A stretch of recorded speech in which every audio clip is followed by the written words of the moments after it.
Assalamualaikum warahmatullahi wabarakatuh.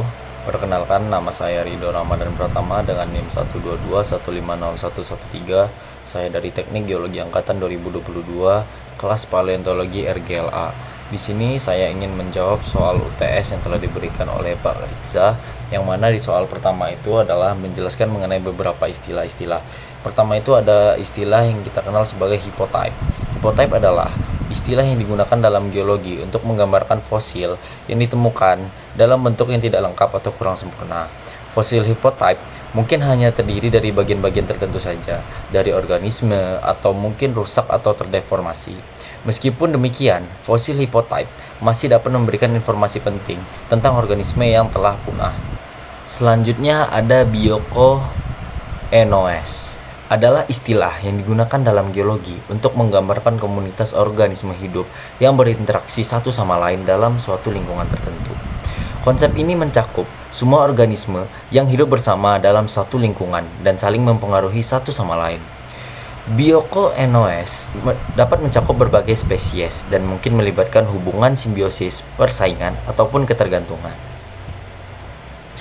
Selanjutnya ada Thanatokoenoes. Thanatokoenoes adalah istilah yang digunakan dalam geologi untuk menggambarkan komunitas organisme yang hidup bersama dalam suatu lingkungan setelah kematian mereka. Ini mencakup semua organisme yang mati dan terdekomposisi dalam suatu lingkungan tertentu. Thanatokoenoes dapat memberikan informasi tentang siklus nutrisi dan proses dekomposisi dalam ekosistem. Selanjutnya ada yang disebut dengan replacement. Replacement merupakan proses di mana bahan organik sebuah organisme digantikan oleh mineral-mineral dari lingkungan sekitarnya. Proses ini terjadi selama fosilisasi dan dapat menghasilkan fosil dengan kepadatan mineral yang tinggi. Replacement dapat menghasilkan fosil yang sangat terawetkan dan mempertahankan struktur organik yang jelas. Selanjutnya ada reward fossil. Reward fossil adalah istilah yang digunakan dalam ilmu geologi untuk menggambarkan fosil yang telah mengalami proses pengangkutan dan pengendapan ulang oleh proses geografis seperti erosi, sedimentasi, dan pergerakan tanah. Fosil ini mungkin tidak berada di tempat asalnya dan dapat ditemukan dalam lingkungan geologis yang berbeda. Reward fossil dapat memberikan informasi tentang perubahan lingkungan dan pergerakan geologis yang terjadi selama sejarah bumi. Selanjutnya ke pertanyaan nomor 2, yaitu saya disuruh menjelaskan 5 contoh proses fosilisasi yang dapat terjadi pada organisme serta menjelaskan perannya dalam eksplorasi sumber daya kebumian. Proses fosilisasi adalah proses di mana sisa-sisa organisme hidup menjadi sebuah fosil. Adapun 5 contoh dari proses fosilisasi itu adalah, yang pertama ada petrifikasi. Petrifikasi adalah proses di mana jaringan organisme digantikan oleh mineral seperti silika atau kalsium karbonat. Fosil yang terbentuk melalui petrifikasi dapat menghasilkan batuan fosil yang mengandung mineral seperti batu bara ataupun batu kapur. Yang kedua ada pengawetan dalam resin atau biasa kita sebut dengan amber. Beberapa organisme seperti serangga atau tumbuhan kecil dapat terperangkap dalam resin pohon yang kemudian mengeras menjadi amber. Fosil-fosil dalam amber dapat memberikan informasi penting tentang evolusi dan ekologi organisme tertentu serta memberikan petunjuk tentang lingkungan di masa lampau. Yang ketiga ada pengawetan dalam es atau yang biasa kita sebut dengan freeze. Organisme yang terkubur dalam es seperti mamut dapat terjaga dengan baik karena suhu rendah dan kurangnya oksigen. Fosil-fosil ini memberikan informasi berharga tentang kehidupan di masa lampau dengan kondisi lingkungan saat itu.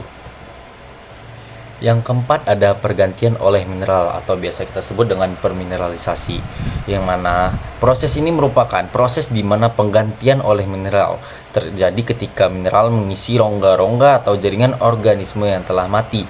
Contohnya adalah penggantian tulang oleh mineral seperti kalsium fosfat yang menghasilkan fosil tulang yang penting dalam penelitian paleontologi dan eksplorasi sumber daya mineral seperti fosfat.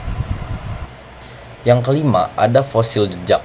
Fosil jejak terbentuk ketika jejak atau bekas aktivitas dari organisme yang ada di masa lampau seperti jejak kaki ataupun sarang terawetkan dalam lapisan batuan. Fosil jejak dapat memberikan informasi tentang perilaku dan habitat organisme di masa lampau. Selain itu, fosil jejak juga dapat membantu dalam eksplorasi sumber daya seperti minyak dan gas bumi, karena mereka dapat mengindikasikan keberadaan lingkungan yang sesuai untuk pembentukan sumber daya tersebut. Peranan proses fosilisasi dalam eksplorasi sumber daya kebumian adalah memberikan petunjuk tentang sejarah geologi dan lingkungan di masa lampau. Fosil-fosil ini dapat membantu dan menentukan lokasi potensial untuk menemukan sumber daya mineral seperti minyak, gas, ataupun batu bara. Selain itu, fosil-fosil juga memberikan informasi tentang evolusi dan adaptasi organisme hidup yang penting dalam memahami sejarah kehidupan yang ada di bumi. Soal selanjutnya yaitu soal nomor 3, yaitu menjelaskan mengenai umur relatif dan umur absolut. Umur relatif adalah metode penentuan urutan relatif dari peristiwa geologi atau formasi batuan berdasarkan prinsip-prinsip stratigrafi.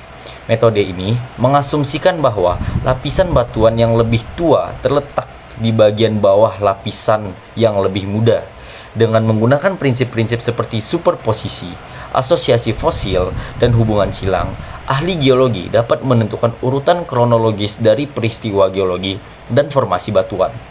Misalnya, jika sebuah lapisan batuan mengandung fosil yang hanya ditemukan di lapisan lain yang diketahui berusia 100 juta tahun, maka lapisan tersebut dapat disimpulkan memiliki usia relatif yang lebih muda daripada lapisan dengan fosil tersebut. Selanjutnya, umur absolut. Umur absolut juga dikenal sebagai usia radiometrik, adalah metode penentuan usia pasti dari batuan atau benda geologi menggunakan teknik radiometri. Radiometri melibatkan pengukuran proporsi isotop radioaktif dan isotop non-radioaktif dalam suatu sampel untuk menghitung usia relatif dari sampel tersebut. Metode radiometri yang paling umum digunakan adalah radiokarbon dating dan uranium lead dating. Radiokarbon dating digunakan untuk mengukur usia benda organik yang masih mengandung karbon, seperti fosil ataupun artefak manusia. Uranium lead dating digunakan untuk mengukur usia batuan yang mengandung mineral uranium dan mineral timbal. Dengan menggunakan metode radiometri, ahli geologi dapat menentukan usia absolut dari batuan atau benda geologi dengan tingkat ketelitian yang sangat tinggi. Metode ini sangat penting dalam mempelajari sejarah bumi, evolusi kehidupan, dan peristiwa geologi yang terjadi jutaan atau bahkan miliaran tahun yang lalu. Berikut merupakan tabel skala waktu geologi, yang mana dalam tabel ini menjelaskan mengenai kurun, masa, zaman, kala, serta perkiraan waktu geologi dengan satuan juta tahun yang lalu. Selanjutnya soal nomor 4. Saya diperintahkan untuk menguraikan dan menjelaskan hubungan antara paleontologi dengan bagian atau bidang-bidang lain dalam geologi. Paleontologi adalah bidang ilmu yang mempelajari fosil dan organisme yang telah punah. Paleontologi sendiri memiliki hubungan erat dengan beberapa bidang atau bagian lain dalam geologi, antara lain seperti stratigrafi. Stratigrafi sendiri merupakan studi tentang urutan lapisan batuan dan formasi geologi. Paleontologi digunakan dalam stratigrafi untuk menentukan urutan kronologis dari fosil yang ditemukan dalam lapisan batuan. Fosil-fosil ini dapat membantu ahli stratigrafi dalam menentukan usia relatif dari lapisan batuan dan membangun skala waktu geologi. Selanjutnya itu dalam bidang paleoklimatologi. Paleoklimatologi sendiri merupakan studi tentang iklim masa lampau berdasarkan bukti-bukti geologi. Fosil-fosil yang ditemukan dalam lapisan batuan dapat memberikan informasi tentang kondisi iklim pada masa lampau. Misalnya, fosil tumbuhan tertentu dapat mengindikasikan iklim hangat atau iklim dingin pada periode waktu tertentu. Selanjutnya ada dengan bidang paleogeografi. Paleogeografi sendiri merupakan studi tentang konfigurasi dan perubahan permukaan bumi pada masa lampau. Fosil-fosil dan rekaman geologi lainnya dapat memberikan informasi tentang bagaimana benua dan lautan telah berubah seiring berjalannya waktu. Misalnya, fosil-fosil organisme laut dapat membantu dalam memetakan perubahan garis pantai dan pola pergerakan lempeng tektonik. Selanjutnya dalam bidang evolusi. Paleontologi juga memberikan bukti langsung tentang evolusi kehidupan yang ada di bumi. Dengan mempelajari fosil-fosil yang ada, ahli paleontologi dapat melacak perkembangan dan perubahan organisme dari waktu ke waktu. Hal ini membantu dalam memahami bagaimana kehidupan telah berevolusi dan beradaptasi dengan perubahan lingkungan sekitarnya. Selanjutnya soal nomor 5 atau soal yang terakhir. Di soal ini saya disuruh menjelaskan mengenai kenapa fosil yang baik untuk menentukan umur itu adalah fosil planktonik, sedangkan fosil yang digunakan untuk menentukan lingkungan pengendapan adalah fosil bentonik. Di sini saya ingin menjelaskan, fosil planktonik sering digunakan untuk penentuan umur karena organisme planktonik memiliki siklus hidup yang relatif singkat dan tersebar luas di berbagai lingkungan laut. Hal ini membuat fosil planktonik mudah ditemukan dalam lapisan sedimen yang berbeda-beda dan dapat digunakan sebagai petunjuk untuk menentukan usia relatif dari lapisan-lapisan tersebut.